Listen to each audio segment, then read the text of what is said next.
Deadpool is a proven critical and commercial success, shattering records the world over. But we're not here to talk about any of that. Besides, I'm not really a numbers guy. I just say a whole bunch of words and then try to edit them into some kind of coherent order. This video that looks at the deleted scenes of Deadpool, plus the early drafts, characters both heroic and villainous that didn't make the cut, and more, is no exception. With that stellar intro out of the way, let's get into it. The first draft of the Deadpool script leaked all the way back in 2010, and at estimate, about 70% of it remains intact. There are though some significant changes. If you thought the movie was a little light on action set pieces, well, it was budget cuts that forced the culling of two major sequences. One involves an extension of the highway sequence between Ajax and Deadpool that includes a motorcycle chase that spirals into a house being transported on the back of a lorry, and the other is in the finale, in which there was going to be an extended gun battle, not on a crashed helicarrier, but up through a building, raid style, ending up at the confrontation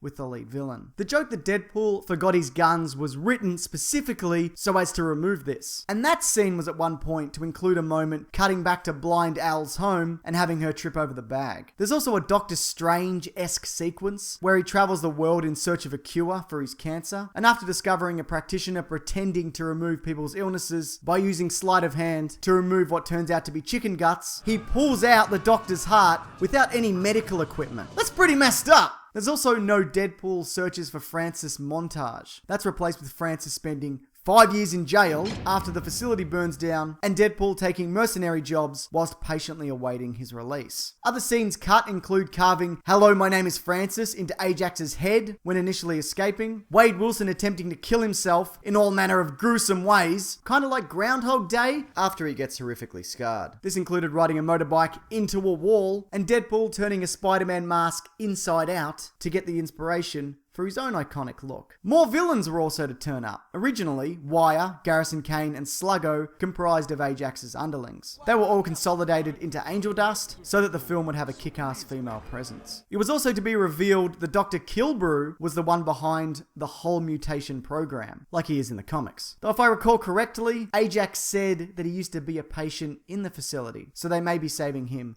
for a future installment. A crazy amount of jokes didn't make the cut either. There's apparently a super offensive comment TJ Miller makes at the expense of Wade Wilson's face that they knew they just couldn't include. But a bunch of others also didn't make the cut, some of which we saw in the promo material.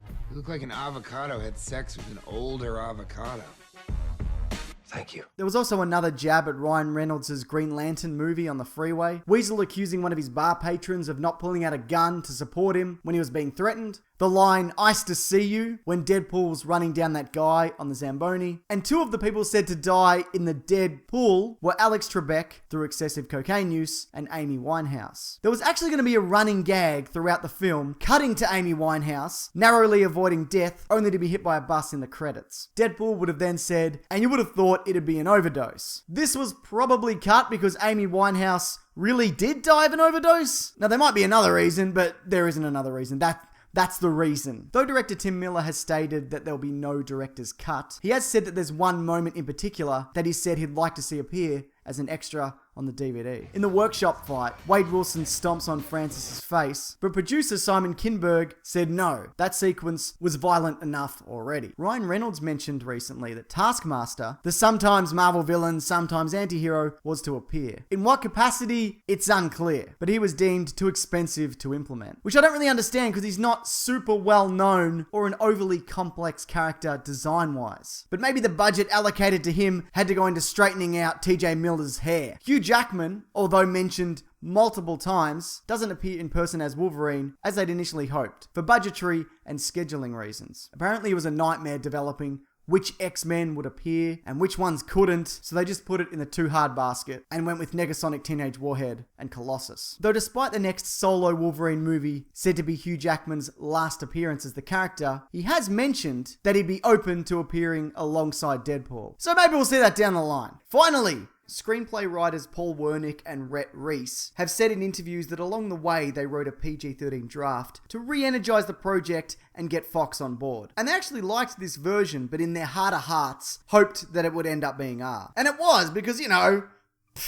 I want to see a guy cut off a man's head and kick it into another man, which I did see. Of all these elements though that we didn't see, is there any that you kind of wish would have made it in? Or even see that turn up in the next Deadpool movie? If you have any thoughts, feel free to leave them below. And while you're here, there might be some other videos that you might like, including what didn't make the cut in The Force Awakens. So yeah, click there or subscribe or, whatever you want to do. I also just want to mention quickly that my podcast, The Weekly Planet, which is linked below, on Monday we'll be doing one of our superhero showdown episodes, where we pit two characters, as chosen by the listeners, against each other and determine who will win. People always seem to enjoy these episodes and also get real angry on Twitter. It's a good healthy blend. All right, that'll do it. Thanks for watching, everyone. Take care.